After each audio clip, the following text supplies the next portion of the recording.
I'm Ruth Taylor, and I want to talk to you today about the challenge of these screens. I want to tell you a story about a child that I met. I was talking to a mother, and we're having quite an in-depth adult conversation, and she comes out of nowhere with, Mom, it's about to run out of battery, Mom. And I was like, what's going on here? And I don't know why I did it, but I kind of pouted or mirrored back to her exactly what she was doing. Like, oh my god, your phone's about to die, what can we do? She stepped back and look of shock on her face, but she shut up, which I thought was good, and kind of like looked a bit meek and mild and wandered off.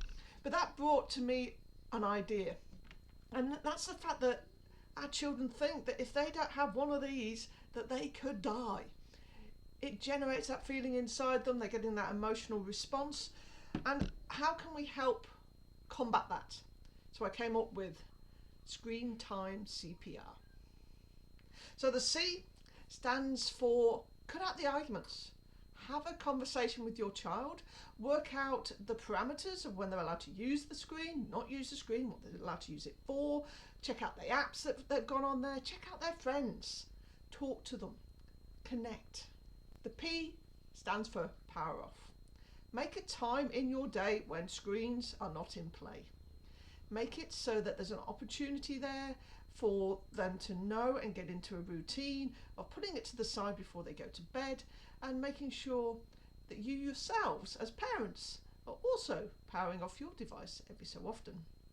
And that leads to the R, which is reconnect. Be and do things as a family. So if you are having problems with your family, why don't you decide to do some CPR? Cut out the arguments, talk about it. Power off those devices and reconnect as a family. Want to know more about Screen Time CPR and how to maybe implement it in your family? Touch base. We can have a conversation. Check out ruthtaylor.net.